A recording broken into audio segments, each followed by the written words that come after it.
Hello friend, जय हिंद। मैं मोहम्मद रहीम। आज हम बात करने वाले हैं भारत पर विदेशी आक्रमण के बारे में। जी हाँ, हम बात करेंगे कि भारत पर विदेशी आक्रमण जो हुए थे वो कितने फेज में हुए थे, कब हुए थे, किसके नेतृत्व में हुए थे। ठीक है, साथ में हम ये भी बात करेंगे कि भारत में विदेशी कंपनियों के आगमन का क्रम क्या है।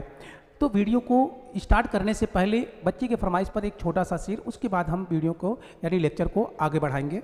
तो चलिए कि खून के रिश्ते के दामन को छुड़ाने निकले, खून के रिश्ते के दामन को छुड़ाने निकले, अपने तहजीब को हम खुद ही मिटाने निकले, अपने तहजीब को हम खुद ही मिटाने निकले। आश्रम में किया माँ बाप को दाखिल हमने, आश्रम में किया माँ बाप को दाखिल हमने, और उसी कार में कुत्ते को घुमाने निकले, और उसी कार में कुत्ते को घुमाने निकले।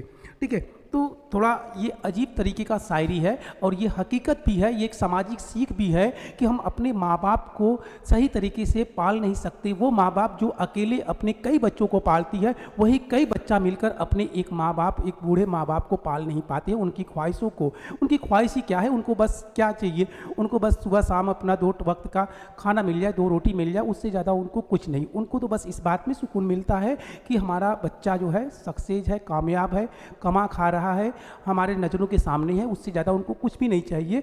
मगर उसके बावजूद भी हाँ, कई बच्चे मिलकर अपने माँ बाप का पालन पोषण नहीं कर पाते हैं और उन्हें अनाथ आश्रम में दाखिल कर देते हैं। और उन्हें अनाथ आश्रम में यानी जितने में वो कुत्ते को घुमाती हैं, कुत्ते को खाना खिलाती हैं, कुत्ते की सेवा करती हैं, उतना भी अगर कर दो अगर माँ बाप के लिए, वही समझकर, अगर तुम्हारी नज़र में माँ बाप अगर इस तरह से है तो वही समझकर कम से कम उनका हिफाजत, उनकी देख रेख कर लो, ताकि उन्हें अनाथ आश्रम की ज़रूरत ना पड़े। तुम्हारे अनाथ आश्रम भेज देने से उनको फ़र्क नहीं पड़ता कि वो अनाथ आश्रम में अपना जीवन व्यतीत कर रहे हैं, बल्कि वो अनाथ आश्रम में भी रहकर तुम्हारे कामयाबी की, तुम्हारे जीने की, तुम्हारे लंबी उम्र की दुआ करते हैं उसी अनाथ आश्रम में बैठकर। खैर क्या ही है, लोगों की अपनी अलग अलग मानसिकता है, अलग अलग सोच है कि जो माँ बाप औलाद के जन्म लेते ही बड़े बड़े सपने देख लेते हैं, बड़ी बड़ी ख्वाहिशें पाल लेते हैं, किस कठिनाइयों और परिस्थितियों से वो उनको पालते हैं और उसके बाद कंडीशन और नज़ारा क्या देखने को मिलता है। खैर जो भी है, चलिए हम बात कर रहे थे भारत पर विदेशी आक्रमण का। तो आइए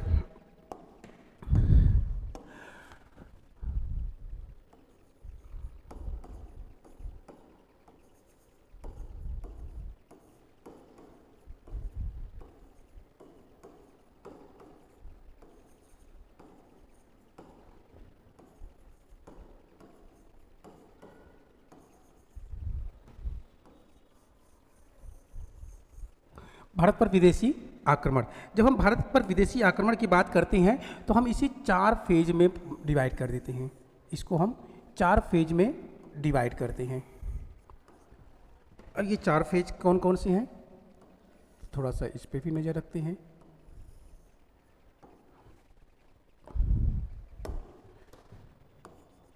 फर्स्ट चरण,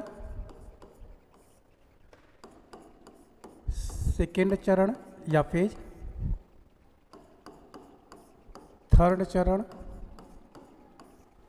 और फोर्थ चरण।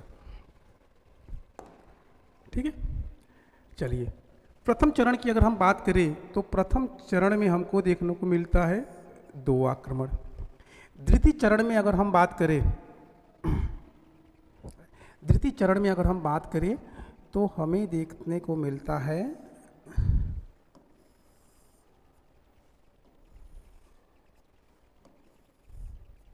4। दूसरे चरण की अगर हम बात करें तो यहाँ पे भी हम फिलहाल 2 ही चरणों की बात करेंगे, और यहाँ पे जो बात करेंगे वो 4 चरणों की बात करेंगे। 4 चरणों नहीं, 4 पार्ट की बात करेंगे। चलिए सबसे पहले हम लिखते हैं कि क्या है। सबसे पहले अगर भारत पे अगर हम बात करें तो ईरानी, सबसे पहले ईरानी, और दूसरे नंबर पे होता है यूनानी आक्रमण। दूसरे नंबर पे कौन सा होता है, यूनानी आक्रमण। उसके बाद हम अगर बात करें, उसके बाद अगर हम बात करें, कौन सा ले यार, ये भी नहीं चलेगा, ये चलो इसको लेते हैं। उसके बाद अगर हम बात करें तो भारत पर अटैक होता है किसका? हिंद यवन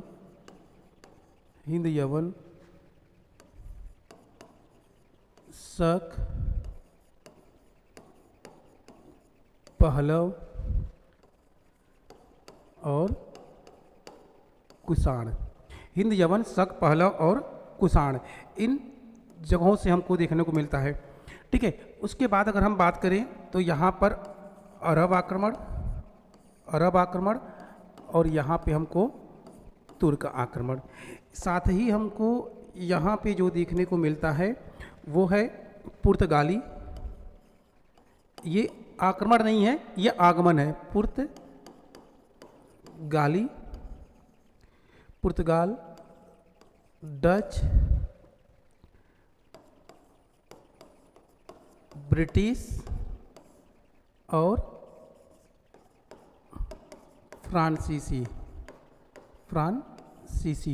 ठीक है, तो ये कुछ क्रम हमको देखने को मिलते हैं। यानी कि भारत के ऊपर फर्स्ट चरण में अगर हम देखें तो ईरानी और यूनानी का, यानी भारत पर सबसे पहले किस देश का आक्रमण होता है? तो ईरान का होता है। भारत पर दूसरा जो आक्रमण होता है वो कहाँ का? यूनान का होता है। यानी यूनान से आक्रमण करने वाला जो व्यक्ति था वो सिकंदर था। अभी बाद में डिस्कस करेंगे, पहले जान ले। दूसरे चरण में अगर हम देखते हैं तो मौर्योत्तर काल का मतलब है कि मौर्यों के पतन के बाद जैसे ही मौर्यवंशीय अंतिम राजा बृहद्रथ की हत्या होती है, हाँ, तो बृहद्रथ की हत्या होते ही जैसे मौर्य साम्राज्य का समापन की घोषणा होती है और लोगों को यह पता चलता है कि अब मौर्य साम्राज्य खत्म हो चुका है, वैसे ही भारत के सीमावर्ती क्षेत्रों पर रहने वाले जो लोग थे, जो कि मौर्य वंश के डर से भारत के अंदर एंट्री नहीं किए, भारत पर आक्रमण नहीं किए, वो सारे के सारे लोग भारत में आना शुरू कर देते हैं, भारत पे आक्रमण करना शुरू कर देते हैं। उस क्रम में पहला जो है वो है हिंद यवन, दूसरा है शक, तीसरा है पहलव और चौथा है कुषाण।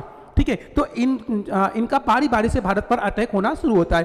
उसके बाद हम जो है देखते हैं मध्यकालीन भारत के इतिहास में स्टार्टिंग में कि भारत पर अरब आक्रमण होता है। अरब आक्रमण के बाद फिर हम देखते हैं कि भारत पर तुर्क आक्रमण होता है। तुर्कों में भी हम दो स्टेप देखते हैं, एक तुर्क जो गजनी और गोर से आते हैं और दूसरा जो अफगानिस्तान से आता है बाबर के रूप में, तो वो भी एक तुर्क था। उसके बाद हमारे भारत में विदेशी कंपनियों का आगमन शुरू हो जाता है आधुनिक भारत में, जिसमें पहले नंबर पर पुर्तगाली, दूसरे नंबर पर डच, उसके बाद ब्रिटिश, फिर फ्रांसीसी। अगर हम देखें तो इसमें कुछ कंपनियां हैं वो बहुत ज़्यादा इंपॉर्टेंट नहीं है, तो अगर हम उन कंपनियों को भी अगर शामिल करें तो पुर्तगाली, डच, ब्रिटिश, इसमें आपका डेनिश और स्पेनिश कंपनियां भी शामिल हैं। डेनिश और स्पेनिश कंपनियां भी इसमें शामिल हैं। तो मुख्य रूप से इन्हीं चार कंपनियों के बारे में पूछता है, तो इसलिए हमने इसको क्रम से व्यवस्थित कर दिया। पहले इसको आप एक बार नोट करिए, उसके बाद हम इसके आगे की स्टेप को बताते हैं।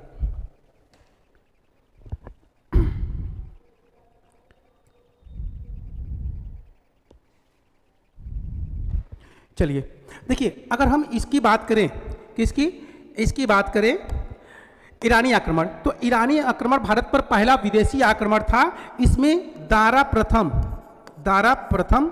ठीक है, दारा प्रथम या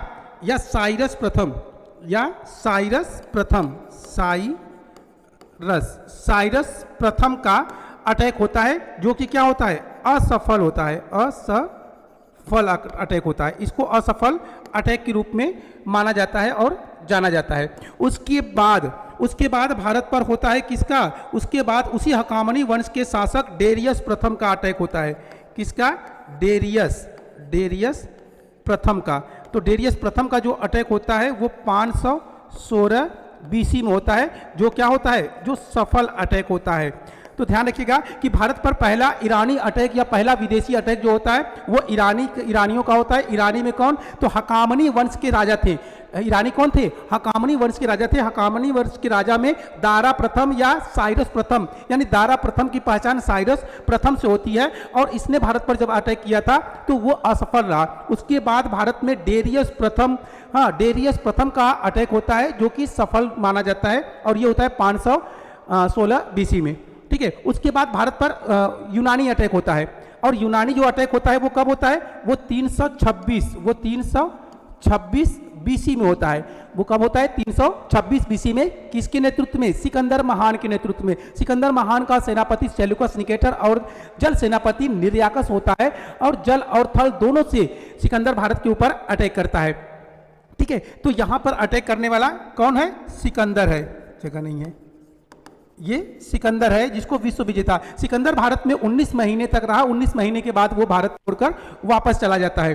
ठीक है, तो भारत में पहला और भारत में दूसरा, भारत में दूसरा आक्रमण, और यूनान का ये पहला आक्रमण था। सिकंदर का आक्रमण यूनान की तरफ से पहला आक्रमण था। दूसरा आक्रमण इसी का सेनापति सेल्यूकस निकेटर करता है, किसके समय में? चंद्रगुप्त मौर्य के समय में, जो बुरी तरीके से पराजित होता है। उसके बाद जो है अटैक होता है किसका? हिंद यवन का। उसके बाद भारत पर किसका अटैक होता है? हिंद यवन का। हिंद यवन जो थे ये अफगानिस्तान से आए थे, यानी अफगानिस्तान की सीमा पर ये बैठे हुए थे।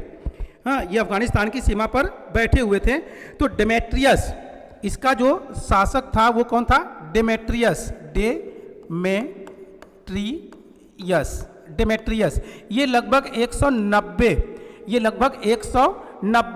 में अटैक किया था भारत के ऊपर।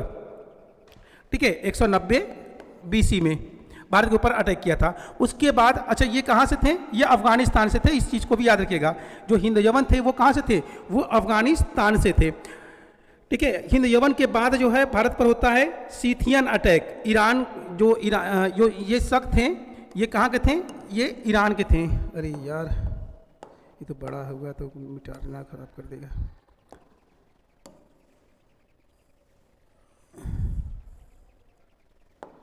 ये कहाँ के थे? ये ईरान से आए थे। शक ईरान से आए थे। इनको सीथियन के नाम से जाना जाता है। इनको सीथियन भी कहा जाता है। सीथियन। ठीक है, जो शक थे इनको सीथियन के नाम से भी जाना जाता है। ठीक है, और इन शकों का जो राजा था वो कौन था? माउस। इसका जो राजा था वो कौन था? माउस। जिसने भारत पर अटैक किया था वो कौन था? वो माउस था।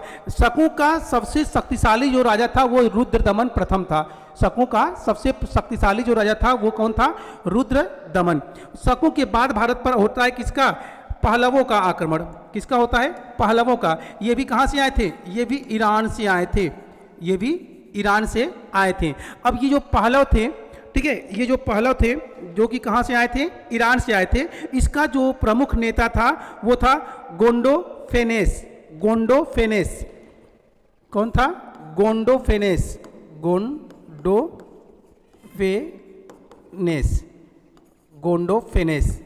इसका प्रमुख नेता था। उसके बाद आता है कुषाणों का अटैक।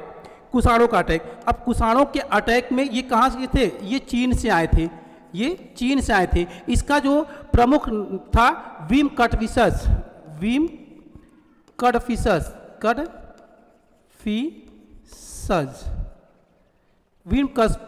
और शक्तिशाली जो राजा था वो कौन था?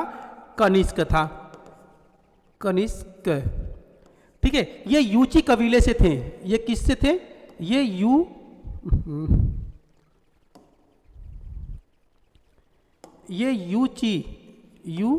यूची कबीले से थे। यानी कि चीन में 5 कबीला थी। उन 5 कबीलों में एक कबीला था जिसका नाम था यूची। इन्हीं कबीले में का जो राजा था वो कौन था? वो था वीम कटफिसस कुषाण वंश का पहला राजा था, और इसका शक्तिशाली जो राजा था वो कनिष्क था। उसके बाद भारत पर अरब आक्रमण होता है। अरब आक्रमण में जो नाम आता है वो किसका आता है? वो मोहम्मद बिन कासिम का आता है 712 में मोहम्मद बिन कासिम का। ठीक है, तुर्क आक्रमण की अगर हम बात करें तो तुर्क आक्रमण में हमको कई लोग देखने को मिलते हैं। पहला जो है सुबुत्तगीन भारत पर पहला तुर्क आक्रमणकारी था। सुबुत्तगीन के बाद आता है कौन? सुबुत्तगीन के बाद पहले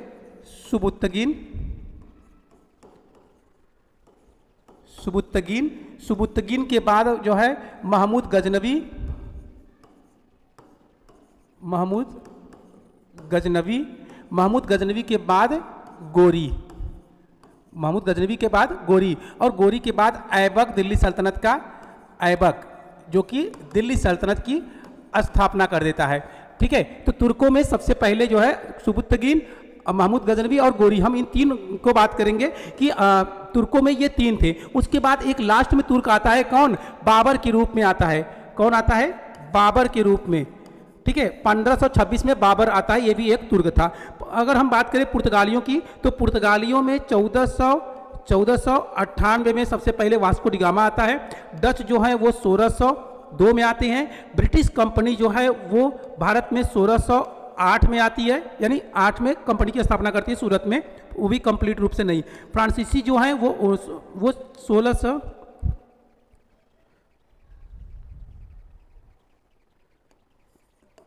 1664, ठीक है, इसको नोट करिए, ठीक है। तो इस तरह से भारत में कंपनियां या इनका आगमन या हमको वो देखने को मिलता है। हम इसे डिटेल में कभी पढ़ा देंगे, अभी बस एक स्लाइड में इसको एक सरसरी नज़र से आप देख लीजिए कि क्या है और कहाँ से किस तरह का क्वेश्चन पूछा जा सकता है। तो इस लेक्चर को हम यहीं पर समाप्त करते हैं। नेक्स्ट लेक्चर में हम फिर आपसे मुलाकात करेंगे। तब तक के लिए जय हिंद, जय भारत। सॉरी, जाने से पहले अगर आप हमारे चैनल पर नए हैं तो चैनल को सब्सक्राइब करें, लाइक करें, कमेंट करें और अपने अन्य दोस्तों के साथ शेयर करें ताकि ज़्यादा से ज़्यादा लोग हमसे जुड़ सकें। तब तक के लिए जय हिंद, जय भारत।